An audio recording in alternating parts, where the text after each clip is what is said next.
Hello friends, welcome to my channel. Friends, मुझे लगता है आप लोगों को ये स्टोरी नहीं अच्छी लग रही है, और नहीं अच्छी लग रही है तो प्लीज़ आप लोग इस पार्ट में बता देना कि आप लोगों को नहीं पसंद आ रही है। तो मैं इस एफएफ को रोक दूँगी, मैं इसको आगे शेयर नहीं करूँगी, मैं दूसरा एफएफ लाऊँगी जो आप लोगों को अच्छा लगे।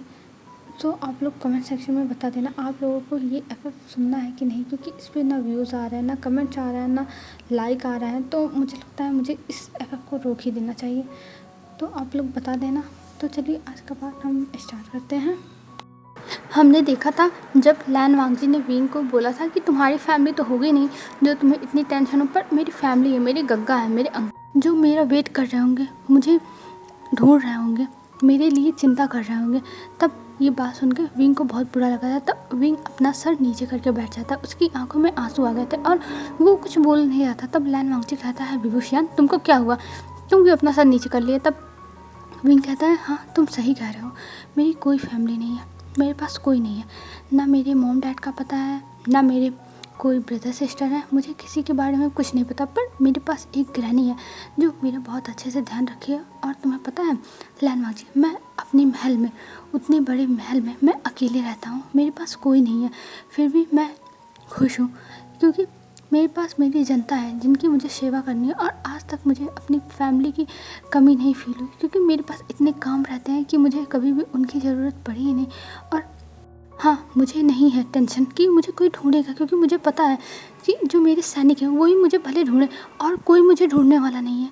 क्योंकि जब एक राजा गायब होता है तो बस जो वहाँ के दरबार के लोग होते हैं उन्हें दिक्कत होती है, लेकिन जब मैं नहीं मिलूँगा मेरी जगह कोई और राजा आ जाएगा, फिर उसके बाद मेरी कहानी ख़त्म और मुझे वहाँ पे भी पूछने वाला कोई नहीं रहेगा। मैं ये सब जानता हूँ, पर मुझे इससे कोई फ़र्क नहीं पड़ता। मैं बस जहाँ रहता हूँ वहाँ पे मैं अपनी लाइफ इंजॉय करके रहना पसंद करता हूँ। मुझे किसी चीज़ की टेंशन में या फिर किसी भी रिग्रेट में मुझे अपनी ज़िंदगी या फिर लाइफ मुझे बर्बाद नहीं करनी है। मुझे हर समय, हर टाइम, एक एक सेकंड अपने लाइफ का खुश रहना है। मेरे लिए मेरी लाइफ का एक एक सेकंड बहुत ज़्यादा ही प्रेशियस है और मैं उसे नहीं खो सकता, क्योंकि मेरी लाइफ में कोई ऐसा है ही नहीं कि जिसके लिए मैं रोऊँ हंसूँ। तो इसीलिए मैं अपने ही लिए खुश होता हूँ और दुखी होता हूँ, क्योंकि मेरे लिए मेरी लाइफ से बढ़ के और कुछ नहीं है। बस और कुछ नहीं मैं कहना चाहता हूँ। और ये कह के अपना सर नीचे कर लिया था। फिर विंग वहाँ से उठता है और उस रूम से निकल जाता है। और ये सुनने के बाद लैन वांगजी को बहुत दुख हुआ था। उसे इतना पता नहीं क्यों अपने हार्ट में पेन हो रहा था। उसे पता है, हाँ उसे पता है कि जो मॉम डैड होते हैं वो बहुत प्यार करते हैं अपने बच्चों से, और लैन वांगजी भी समझता है क्योंकि उसके भी मॉम डैड नहीं है। पर आज लैन वांगजी को विंग के लिए पेन हो रहा था क्योंकि विंग के पास तो कोई नहीं है। लैन वांगजी के पास उसके गग्गा है, उसके अंकल हैं, उसकी जो चिंता करते हैं। अंकल तो हमेशा उसके लिए टेंशन लेते रहते हैं, और गग्गा गग्गा भी उसके लिए हमेशा टेंशन लेते हैं, उसे समझाते रहते हैं। पर आज उसे पता चल रहा है जो फिनिक्स किंग है, जिसके पास इतनी शक्तियाँ हैं, जो हर युद्ध में जीतता है, यहाँ तक कभी कभी लैन वांगजी भी हार जाता है। वैसे तो उनके बीच में टाई ही होता है, लेकिन लैन वांगजी भी कभी कभी जैसे लगता है कि हार गया, उसे भी बहुत ज़्यादा इंजर्ड कर देता है। पर इसकी लाइफ में कोई नहीं है, यहाँ तक उसके एक भी ना ब्रदर है ना सिस्टर है, यहाँ तक उसको अपनी मॉम डैड का नाम भी नहीं पता। ये सब लैन वांगजी सोचा था और उसे अपनी गलती रियलाइज़ हो रही थी कि उसने बहुत बड़ी गलती कर दी। उसने फ्लो में विंग को कुछ भी बोल दिया है, और उसे ऐसा नहीं बोलना चाहिए था विभूषियान को। उसे पता है कि लैन वांगजी को पता है कि विंग को कितना बुरा लग रहा होगा, क्योंकि जब उसके सामने उसके मॉम डैड के बारे में कोई बात करता था, उसे सिंपैथी फील कराता था, तो लैन वांगजी को बहुत बुरा लगता था। और आज लैन वांगजी को पता चल रहा है कि विंग को भी बुरा लग रहा होगा, क्योंकि विंग को एक टोन की तरह ये बातें लगी होंगी, क्योंकि लैन वांगजी को ऐसी बातें लगती हैं टोन की तरह कि लोग उसे टोन मार रहे हैं, और ऐसे विंग को भी लग रहा होगा। और लैन वांगजी ये सोचने के बाद जाता है बाहर, और बाहर जाके देखता है जो मूर्ति थी उसी के पास में विंग बैठा हुआ है और वहाँ पे बैठ के कुछ सोच रहा है। तभी लैन वांगजी जाता है विंग के पास और विंग के पास बैठ जाता है, और विंग के पास बैठने के बाद कहता है, विभूषियान। तब विंग कुछ नहीं बोलता, वो अपना सर नीचे ही करके बैठा हुआ था। उसे किसी से बात नहीं करनी थी, उसे बस एक शांति में रहना था, इसीलिए वो कुछ नहीं बोल रहा था। बस वो लैन वांगजी की बात सुना, लेकिन वो कुछ भी रिएक्ट नहीं दिया। तब लैन वांगजी कहता है, विभूषियान देखो, मैं जो कह रहा हूँ वो मैं कहना नहीं चाहता था। मैं तुमको कुछ नीचा उचा नहीं दिखाना चाहता था, पर मुझसे गलती हो गई, मुझे माफ़ कर दो। तब विंग एक सैड से स्माइल करते हुए कहता है, वाओ लैन वांग जी, हंग वंगजुन मुझसे माफ़ी मांग रहे हैं जिनसे कभी गलती नहीं होती, आप टेंशन मत लीजिए हंग वंगजुन, आपसे कोई गलती नहीं हुई, बस मुझसे ही गलती हुई है। तब लैन वांग जी कहता है, नहीं नहीं तुमसे नहीं हुई है विभूषण, गलती मेरी है कि मैंने तुमको ऐसा बोला। तब विंग कहता है, नहीं ये मेरी गलती है, मुझे आपसे बात करनी ही नहीं चाहिए थी, मुझे अपनी जगह पता होनी चाहिए थी कि हम दोनों दुश्मन हैं और हम दोनों के बीच में कभी भी दोस्ती नहीं हो सकती है। अरे मैं तो आपसे दोस्ती भी नहीं करना चाहता था, मैं तो बस ये चाहता था कि हम दोनों यहाँ से निकल जाए, और वैसे भी अभी हमारे पास निकलने का भी कोई रास्ता नहीं है। तो मैंने सोचा कि बोर होने से पहले इससे अच्छा अपनी लाइफ को थोड़ा इन्जॉयमेंट बनाए, थोड़ा सा मस्ती कर लें, नहीं तो हम पता नहीं कब निकलेंगे, हमें क्या पता। तब लैन वांग जी कहता है, नहीं नहीं विभूषण, मुझे माफ़ कर दो, मुझे बहुत बहुत बड़ी गलती हो गई, मुझे माफ़ कर दो। तब लैन वांग जी की बातें सुन के विंग एक बहुत पेनफुल और एक फीकी सी स्माइल करता है और कहता है, नहीं मैं आपको कोई भी चीज़ का दोष नहीं दे रहा हूँ, आप मत रिग्रेट फील करिए, मैं आपको माफ़ क्यों करूँ जब आपने कोई गलती है ही नहीं, और मेरी बातों से आपको क्या फ़र्क पड़ने वाला है, आप उसकी टेंशन मत लीजिए, बस आप अपने ऊपर ध्यान दीजिए और अपना देखिए कि आपकी क्या चल रही है लाइफ में और आप ठीक हैं कि नहीं। और ये कह के विंग अपने सर को दीवार से टेक लगाता है और आंखें बंद कर लेता है। और जब लैन वांगजी देखता है कि विंग उसे इग्नोर करना चाहता है, उससे बातें नहीं करना चाहता, तो लैन वांगजी उठ जाता है चुपचाप और वहाँ से जाके वो दूसरे साइड में बैठ जाता है और विंग को देखने लगता है। और वो बस विंग को ही देखे जाता है, उसे बहुत ज़्यादा दुख हो रहा है विंग के लिए कि उसने ऐसा क्यों बोला। और लैन वांगजी सोच रहा है कि उसे अपनी ज़बान पर लगाम देना चाहिए था, उसे ऐसी बातें नहीं बोलनी चाहिए थी। हाँ, उसे कभी फील नहीं हुआ कि उसने किसी को क्या कहा है, क्योंकि वो अंकल के भी सामने भी कुछ भी बोल देता है और अपने सभा में भी, क्योंकि वो एक किंग है और बोलने से पहले वो सोचता नहीं है, उसको जो सही लगता है वो बोल देता है। पर आज उसे पता चल रहा है कि उसने गलत बोला, उसने किसी को हर्ट कर दिया है अपनी बातों से, इसलिए लैन वांगजी को भी बहुत ज़्यादा ही बुरा लग रहा था। उसे नहीं अच्छा लग रहा था कि उसने विंग को ऐसे कैसे बोल दिया, उसे बहुत बुरा लग रहा था और उसकी आंखों में आंसू भी आ गए थे कि वो कैसे ऐसे बोल सकता है। पर अब वो जो बातें बोल चुका है अब वो वापस तो ले नहीं सकता है, क्योंकि एक बार बोली हुई चीज़ फिर हमारे पास वापस नहीं आ सकती, हम चाहे जितना कोशिश कर लें। और वैसे ही लैन वांगजी की भी बातें उसके पास वापस नहीं आ सकती, क्योंकि तीर कमान से निकल चुका है और जिसको हर्ट करना था लैन वांगजी की बातें उसको हर्ट कर चुका है। फिर ऐसे ही उनका वो टाइम पे बीत जाता और विंग बहुत शांत था, वो उस दिन पूरा शांत था, उसने लैन वांगजी से कुछ भी बात नहीं की, कुछ भी नहीं किया, लैन वांगजी को परेशान भी नहीं किया, बस विंग चुपचाप कुछ सोच रहा था और अपने आप में ही कुछ सोचे जा रहा था, कुछ कर रहा था। और तभी लैन वांगजी के दिमाग में एक बात क्लिक होती है और वो बातें क्लिक होने के बाद वो उठता है और कहता है विंग। तब विंग उसे नहीं दिखता, तब लैन वांगजी कहता है विभूषण। तब विंग उसे देखता है, तब कहता है उठो, मुझे तुमसे एक काम है। तब विंग कहता है क्या काम है। तब लैन वांगजी कहता है उठो। तो तब विंग और लैन वांगजी दोनों साथ में उठते हैं और फिर जो मंदिर का वो मूर्ति था उसके पास जाते हैं, उस पर कुछ अक्षर लिखी हुई थी और उस अक्षरों को जाके वो लोग देखने लगते हैं, पढ़ने लगते हैं। पर ये लैंग्वेज किसी को नहीं समझ में आई थी, क्योंकि ये लैंग्वेज ना लैन वांगजी जानता है ना विंग जानता है, उन्हें नहीं पता, इसीलिए वो लोग कोशिश कर रहे थे पढ़ने की पर नहीं पढ़ पाते। तब विंग कहता है तुम यही करने के लिए मुझे लाए थे, यही टाइम पास करना था तुमको, अगर तुमको यही टाइम पास करना था ना तो मुझसे क्यों आए थे बोलने के लिए। और मुझे इन सब में कोई इंटरेस्ट नहीं है और वैसे भी मेरी फैमिली में कोई है नहीं जो मुझे या फिर मेरा इंतज़ार करे, तो तुम्हें टेंशन नहीं लेना चाहिए, मुझे यहाँ रहने दो, मैं यहाँ आराम से रह लूँगा, तुम्हें निकलना हो तो तुम्हें जो मन करे वो करो, मैं तुम्हारी हेल्प नहीं करने वाला। और ये कहकर विंग जाके चुपचाप बैठ जाता है। और ये देखने पर लैन वांगजी को थोड़ा बुरा लगता है कि विंग को उसकी बातें इतनी हर्ट कर दी है कि विंग अभी तक उन बातों को भूल नहीं पाया और विंग ऐसे लैन वांगजी को बोल रहा है। पर लैन वांगजी अब क्या कर सकता है, उसकी गलती नहीं है, बस उसके मुँह से निकल गया, वो नहीं बोलना चाहता था, लेकिन उसे नहीं पता था कि इतनी बड़ी गलती हो जाएगी। पर वो कुछ नहीं बोलता और वो भी जाके चुपचाप बैठ जाता और वैसे ही उनका वो पूरा दिन बीत जाता है। और अब हमें इधर दिखाते हैं फिनिक्स क्लैन को और ड्रैगन क्लैन को। ड्रैगन क्लैन और फिनिक्स क्लैन दोनों ढूंढ रहे थे विंग को, पर जो फिनिक्स क्लैन था वो ढूंढते थक गया, अब वो नहीं ढूंढने चाहते हैं और उन्हें लगता है कि उनके जो महाराज हैं उनकी डेथ हो चुकी है और वो नहीं ढूंढेंगे अब, और वो वापस चले आए थे। और इस चीज़ से ग्रैनी बहुत ज़्यादा ही दुखी थी, उन्हें बहुत बुरा लग रहा था कि अब विंग का क्या होगा, क्योंकि ग्रैनी ने विंग को बचपन से अपने बच्चे की तरह पाला है, तो इसलिए ग्रैनी को ज़्यादा बुरा लग रहा था, क्योंकि विंग उनका बच्चा था, वो उसे कैसे भूल सकती है। फिर हमें इधर ग्रैनी को दिखाते हैं। ग्रैनी काम करने के बाद वो खाना लेती हैं और एक रूम में जाती हैं और वहाँ पे एक इंसान बैठा हुआ था और उसे ले जाके दे देती और वो इंसान ग्रैनी को देखता है। तब ग्रैनी कहती है लो खा लो। तब वो इंसान कहता है क्या हुआ, विभूषियान मर गया, विभूषियान मर गया, और वो कह के हंसने लगता है। तब ग्रैनी कहती है तुम अपनी बकवास बातें बंद करो, तुम्हारे मुँह से ये सब सुनना शोभा नहीं देता, तुम एक नंबर के चीटर हो, तुम गद्दार हो, तुम्हें ऐसा नहीं बोलना चाहिए।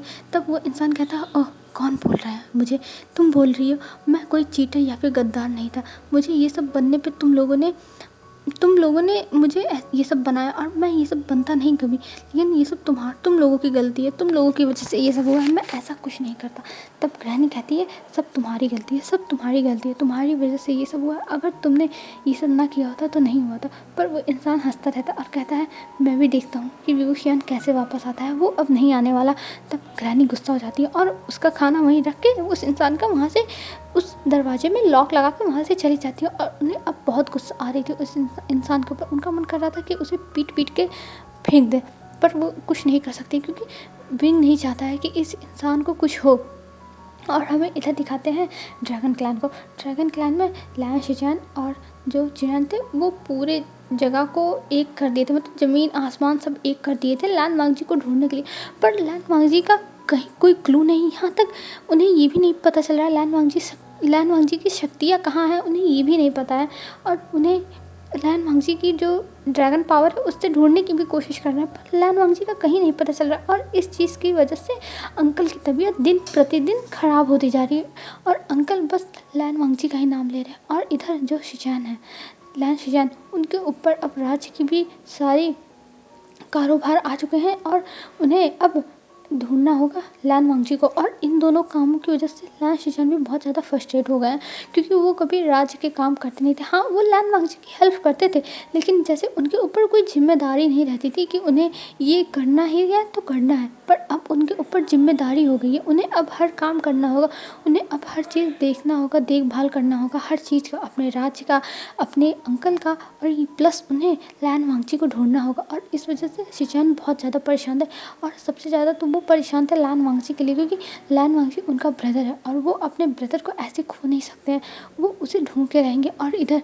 ग्रैनी फिर आती हैं, फिनिक्स क्लैन में दिखाया जाता है ग्रैनी आती हैं और वो एक पत्र लिखती हैं और वो पत्र लिखने के बाद वो सीधा ड्रैगन क्लैन में भेज देती हैं मैजिक से। और कुछ टाइम के बाद वो पत्र आ जाता है शिशानका के पास, और जब शिशानका देखते हैं ये पत्र तो उन्हें वो सोचते हैं कि पहली बार फिनिक्स क्लैन से ऐसा पत्र क्यों आया, मतलब उन्हें ये नहीं पता था कि ग्रैनी उनका वेट कर रही हैं। तब वो पत्र खोलते, वेट मतलब जब वो इंतज़ार कर रही हैं क्योंकि ग्रैनी ने कुछ बातें कही थी ना शिजान से, तो इसलिए वो उस बातों का वेट कर रही थी। तब शिजान उस पत्र को खोलते हैं और उस पत्र को खोलने के बाद वो देखते हैं कि उसमें ग्रैनी ने लैन वांगजी के बारे में पूछा था, क्या वो मिला, आपको कुछ पता चला, विंग का कुछ पता चला। तब शिजान ये पढ़ते हैं तो उन्हें याद आता है कि हाँ, उन्होंने ग्रैनी से कहा था कि वो विंग और लैन वांगजी को दोनों को ढूंढेंगे, पर वो कहाँ ढूंढे, ना उन्हें विंग का पता है ना लैन वांगजी का। और वो लैन वांगजी की शक्तियों से लैन वांगजी को ढूंढने की कोशिश कर रहे हैं, फिर भी नहीं ढूंढ पा रहे हैं। वो फिर एक पत्र लिखते हैं कुछ सोचने के बाद और वो पत्र ग्रैनी के पास भेज देते हैं। और भेजने के बाद वो एक चाय करता है और वहाँ से उठ के अपने रूम में चले जाते हैं। और हमें इधर दिखाया जाता है ग्रैनी को। ग्रैनी बेसब्री से सुबह से शाम हो गई थी और वो पत्र का वेट कर रही थी क्योंकि उनसे वेट नहीं हो रहा। उन्हें ये भी नहीं पता शिजान का उस पत्र का जवाब देंगे कि नहीं, या फिर कब देंगे, कौन से दिन देंगे, उन्हें कुछ नहीं पता। पर वो वेट कर रही हैं क्योंकि उन्हें पता है कि उनके पास और कोई चीज़ नहीं है वेट करने के अलावा। और हाँ, कुछ सैनिक है फिनिक्स क्लैन में जो विंग के बहुत ज़्यादा ट्रस्टफुल थे, तो वो लोग विंग को अभी भी ढूंढ रहे हैं, पर विंग का कहीं पता ही नहीं है।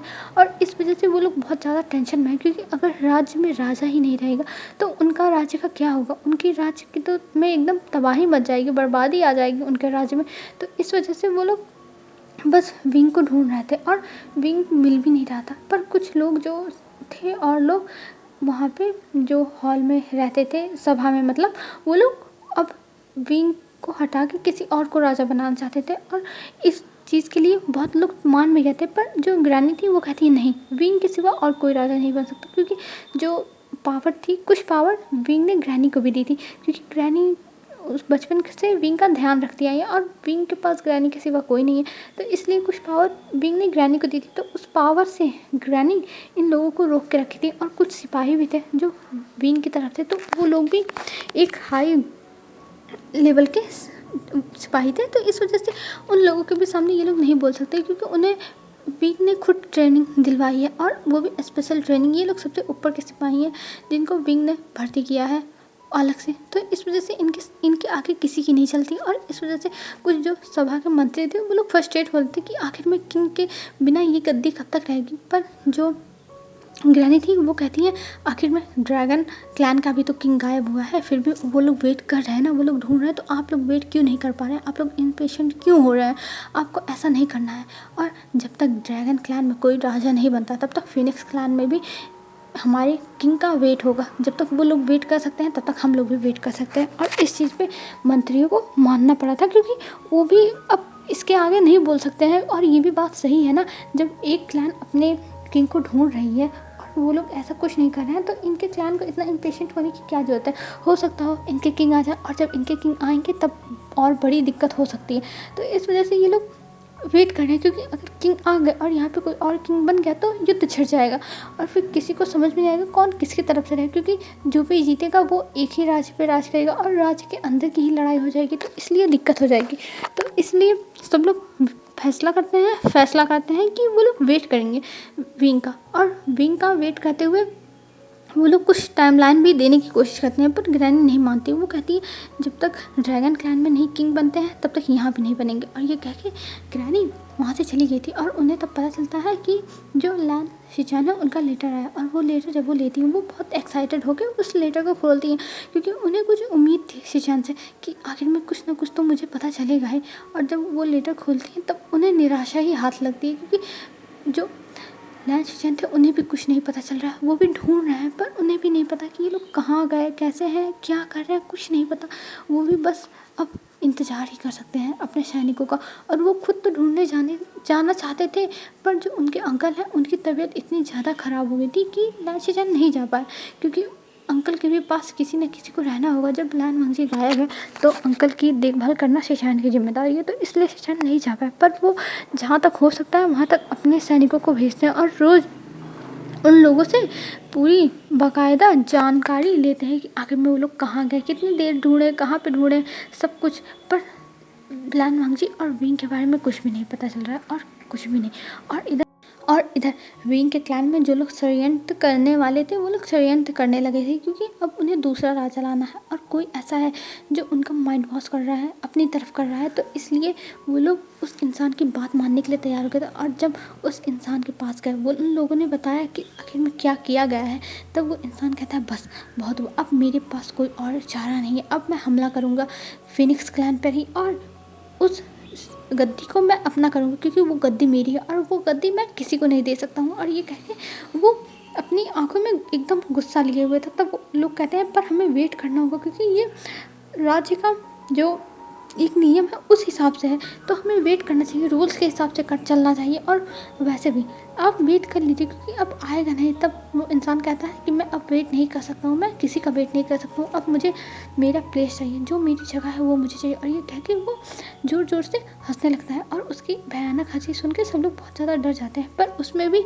कुछ लोग बोलने की कोशिश करते हैं, पर वो इंसान नहीं बोलने देता है और उन लोगों को सीधा मार देता है। और मारने के बाद वो और ज़ोर ज़ोर से हंसने लगता है, क्योंकि अब उसके लाइफ में कुछ नहीं है, उसे अब बस वही गद्दी चाहिए। उसने इतनी मेहनत से विभूषण को हटाया है, तो वो कैसे यहाँ से हट सकता। और वो इंसान एकदम ब्लैक ड्रेस में था, उसने अपने सर से लेके पैर तक सब कुछ ब्लैक में ढका हुआ था। यहाँ तक उसकी ना हाथ दिख रही थी, ना फेस दिख रही, यहाँ तक उसकी आइज़ भी नहीं दिख रही थी। आइज़ पे भी कुछ उसने डाला हुआ था, जिस वजह से उसकी आइज़ भी नहीं दिख रही थी। तो कोई नहीं पहचान सकता ये कौन है। और जिन मंत्रियों को मारा था उन मंत्रियों को ये कहना था कि आप फिनिक्स क्लैन के ही होगे, फिनिक्स क्लैन पर उल्टा हमला नहीं कर सकते हैं, क्योंकि इससे हमारी जनता को हार्म होगा। पर वो इंसान ताकत के लिए इतना ज़्यादा पागल हो गया है कि उसे कोई फ़र्क नहीं पड़ता, चाहे फिनिक्स क्लैन हो या ड्रैगन क्लैन हो, उसे बस अपना बदला लेना है और अपने आप को सही प्रूफ करना है, और वो यही चाहता है। और उसके दिमाग में बस यही सब चल रहा है। और कुछ नहीं। और ये कहते हुए वो इंसान हँसने लगता है। वो बहुत ज़ोर-ज़ोर से हँस रहा था, बहुत ज़्यादा ही हँस रहा था। जो उसकी हँसी थी बहुत ज़्यादा भयानक थी और जो मंत्री वहाँ थे वो लोग बहुत ज़्यादा डर भी गए थे, क्योंकि उन्हें इस इंसान से डर लग रहा है। वो पता नहीं क्या कर देगा, उसके साथ कोई भरोसा नहीं है इस इंसान का। ये इंसान एकदम पागल है और अगर फ़ीनिक्स क्लैन इसके हाथ में गया तो पूरा फ़ीनिक्स क्लैन बर्बाद हो जाएगा। पर अब उनके पास कोई चारा नहीं, क्योंकि अब वो लोग हाथ मिला चुके हैं और अब हाथ मिलाने के बाद वो लोग वापस होंगे तो उनको मार दिया जाएगा। तो अब वो लोग साथ ही देने का फ़ैसला करते हैं कि वो इस इंसान का साथ देंगे। उन्हें भी नहीं पता है ये कौन है, पर आगे पता चल जाएगा। हेलो फ्रेंड्स, आज के लिए बस इतना ही। अब हम कल देखते हैं क्या होता है और उस इंसान के बारे में भी कुछ तो है जो इंसान फ़ीनिक्स लैंड में अब लड़ाई करने के चक्कर में है, और इधर लैन वांगजी और विंग आखिर में कब तक उस टेम्पल में फंसे रहेंगे, ये सब हमें धीरे धीरे पता चलेगा। और फ्रेंड्स, आज के लिए बस इतना ही। आई होप आपको मेरी वीडियो अच्छी लगी होगी। अच्छी लगी हो तो प्लीज़ ज़रूर बताइएगा।